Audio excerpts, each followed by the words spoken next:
শহরের ব্যস্ত মোড়ে ধুলোবালি আর গাড়ির হর্নে শব্দে মিশে থাকে একটি দীর্ঘশ্বাস।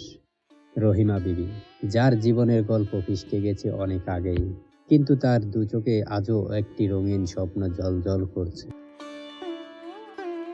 ওরে আকাশ, রোদে পড়িস না বাবা, এই নে ছাতাটা ধর, একটু ছায়ায় বসে বইটা পড়।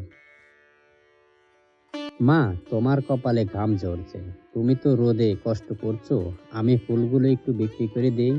না রে পাগল, আমার হাতের ঘাম মুছে যাবে, কিন্তু তোর পড়াশোনা থেমে গেলে যে আমার জীবনটা অন্ধকার হয়ে যাবে। দরিদ্রতা যখন দরজায় কড়া নাড়ে, তখন স্বপ্নগুলো মাঝে মাঝে থেমে যেতে চায়, কিন্তু রহিমা জেদ ছিল পাহাড়ের মতো অটল।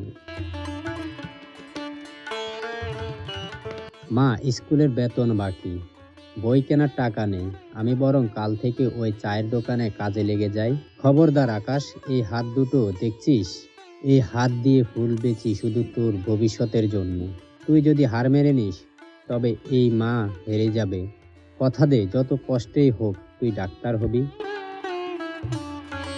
সেই বৃষ্টি ভেজা রাতে এক মায়ের চোখের জল আর ছেলের চোখে অগ্নিগিরির মতো প্রতিভা জন্ম নিয়েছিল। সময় বয়ে যায়, ত্যাগের রক্ত দিয়ে আকাশ লিখেছে তার সাফল্যের ইতিহাস। আজ সে রাস্তার ধারে ছেলেটি সাদা পোশাকে পরে দাঁড়িয়ে আছে।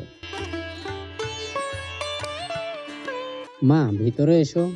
বাপ রে, এত বড় হাসপাতাল, সবাই তোকে স্যার বলে ডাকছে রে আকাশ। মা, এই সাদা পোশাকটা শুধু আমার নয়, এটা তোমার ত্যাগের সম্মান। আজ থেকে তোমার ওই রোদে পড়া দিনগুলো শেষ। তোমার ছেলে আজ ডাক্তার। আমার আর কোনো অসুখ নেই রে বাবা, আজ আমার সব কষ্ট সার্থক হলো।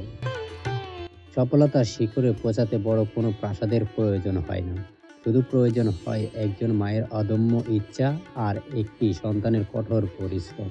আজ রহিমা বিবি ফুলের বিক্রেতা নন, তিনি একজন গর্বিত মা।